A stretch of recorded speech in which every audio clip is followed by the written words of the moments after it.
Students MCQ number 47 को देख लीजिए। इसमें आपको एक असर्शन दे रखा है और एक रीज़न दे रखा है। असर्शन कुछ इस तरह से है कि interest on bearers debenture is paid to a person who produces the interest coupon attach to such debentures. तो ये जो बियरर डिबेंचर होता है उसका इंटरेस्ट उसी पर्सन को दे दिया जाता है जो इंटरेस्ट कूपन प्रेजेंट करता है।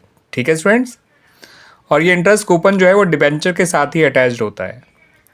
अब इसका रीज़न दिया गया है कि बियरर डिबेंचर वो डिबेंचर्स होते हैं जिनको हम ट्रांसफ़र कर देते हैं merely by way of delivery and the company does not keep any record of such debentures।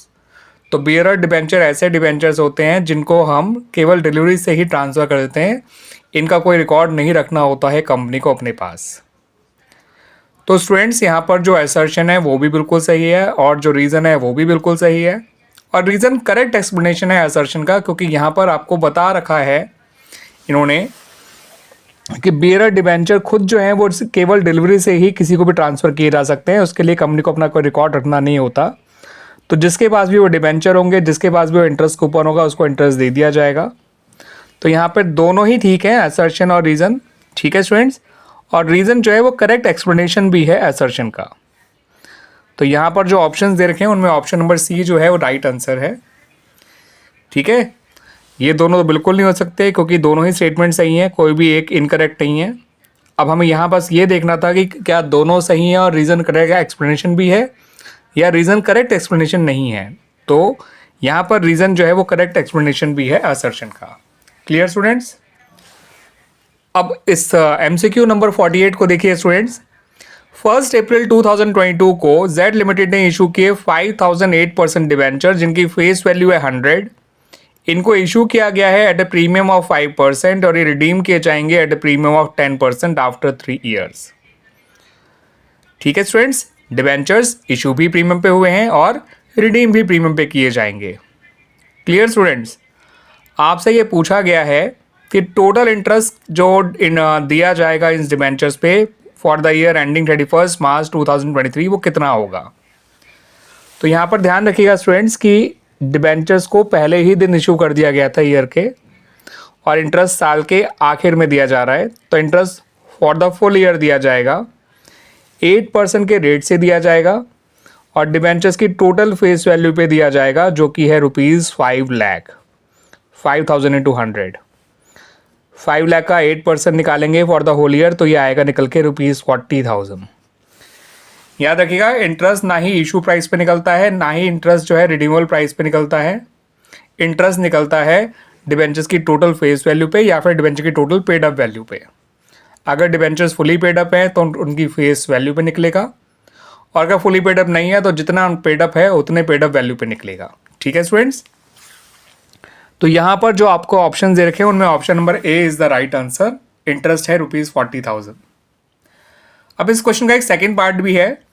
Loss और इशू ऑफ डिबेंचर्स अकाउंट जो है उसको डेबिट किया जाएगा किस अमाउंट से। आपको यहाँ पे भी 4 ऑप्शन दे रखे हैं। तो लॉस और इशू ऑफ डिबेंचर्स जो है वो premium on redemption of debentures के अमाउंट से डेबिट किया जाएगा।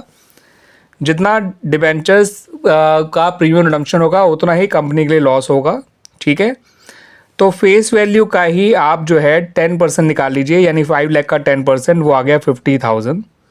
तो premium on redemption of debentures जो है वो ₹50,000 है, जो कि आपको ऑप्शन नंबर सी में दे रखा है। क्लियर स्टूडेंट्स, आ गया था समझ में। आइए स्टूडेंट्स अब बात कर लेते हैं हम इम्पॉर्टेंट MCQ नंबर 49 की। तो यहाँ पे इन्होंने कहा है कि जो BB लिमिटेड है उसने फॉरफिट किए 4000 शेयर्स। इन शेयर्स की फेस वैल्यू है ₹10 पर शेयर, और इनको इसलिए फॉरफिट किया गया है क्योंकि इन पे आखिरी कॉल का ₹5 पर शेयर नहीं मिला है। तो ₹10 का शेयर है, आखिरी कॉल के 5 नहीं मिले हैं, इसका मतलब उससे पहले के ₹5 मिल चुके हैं। ठीक है स्टूडेंट्स, अब जो टोटल फॉरफिट अमाउंट है वो ₹20,000 है। वो होगा भी क्योंकि नंबर ऑफ शेयर जो फॉरफिट किए गए हैं वो 4000 है, मिला हुआ पैसा पर शेयर 5 है, तो टोटल फॉरफिट अमाउंट तो ₹20,000 ही निकल कर आना था। अब इन्होंने हमसे पूछा है मिनिमम अमाउंट पर शेयर जिसको हम री इशू कर सकते हैं जिस प्राइस पे इन शेयर्स को, वो कितना होगा। तो मिनिमम रीइश्यू प्राइस से पहले आपको मैक्सिमम डिस्काउंट जानना ज़रूरी है स्टूडेंट्स, कि मैक्सिमम डिस्काउंट पर शेयर कितना दिया जा सकता है। तो जितना फॉरफिटेड अमाउंट है शेयर्स का, ठीक है स्टूडेंट्स, वो आपका मैक्सिमम डिस्काउंट बन जाता है। Maximum discount per share is equal to forfeited amount per share, यानी कि ₹5। अब मिनिमम रीइश्यू प्राइस क्या है होता है वो भी समझ लीजिए स्टूडेंट्स। उसके लिए आप शेयर की फेस वैल्यू में से आप जो मैक्सिमम डिस्काउंट है उसको माइनस कर दीजिए। तो फेस वैल्यू है शेयर की 10, मैक्सिमम डिस्काउंट है 5, तो मिनिमम रीइश्यू प्राइस आ गया 5 पर शेयर, ₹5 पर शेयर। Clear students? आइए स्टूडेंट्स अब बात कर लेते हैं MCQ नंबर 50 और 51 की। ठीक है स्टूडेंट्स, तो पहले बात करते हैं MCQ नंबर 50 की। तो इसमें कहा गया है कि which of the following is a tool of analysis of financial statements. तो आपको यहां पर दे रखा है पहला statement of profit and loss, दूसरा बैलेंस शीट, तीसरा रेशियो एनालिसिस और चौथा बोथ A एंड B। तो देखिए स्टूडेंट्स, ये जो statement of profit and loss होता है और ये जो बैलेंस शीट होती है, ये कोई टूल नहीं है एनालिसिस के, ये खुद फाइनेंशियल स्टेटमेंट्स ही हैं। मगर जो रेशियो एनालिसिस है वो टूल ऑफ फाइनेंशियल एनालिसिस कहलाता है, क्योंकि ये फाइनेंशियल स्टेटमेंट्स का यूज़ करके कुछ इंपॉर्टेंट रेशियोज कैलकुलेट कर जाते हैं इसके अंदर, जो बिजनेस की सॉल्वेंसी, लिक्विडिटी और एफिशिएंसी और प्रॉफिटेबिलिटी के बारे में, जिससे हम अच्छी तरह से उनके बारे में जान पाते हैं किसी भी बिजनेस या किसी भी फर्म या किसी कंपनी के बारे में। तो right option, the right answer is option number C। अब ये जो 51 वाला आपका वो है MCQ, उसमें आपको ऑपरेटिंग रेशियो दे रखा है 30% और आपसे पूछा गया है कि ऑपरेटिंग प्रॉफिट रेशियो क्या होगा। तो ऑपरेटिंग प्रॉफिट रेशियो निकालने के लिए एक फॉर्मूला याद रख लीजिए, operating profit ratio plus operating ratio equals to 100%। ठीक है स्टूडेंट्स, तो ऑपरेटिंग प्रॉफिट रेशियो निकालना है तो आप 100% में से ऑपरेटिंग रेशियो को माइनस कर देंगे। तो 100% माइनस 30% यानी कि 70%।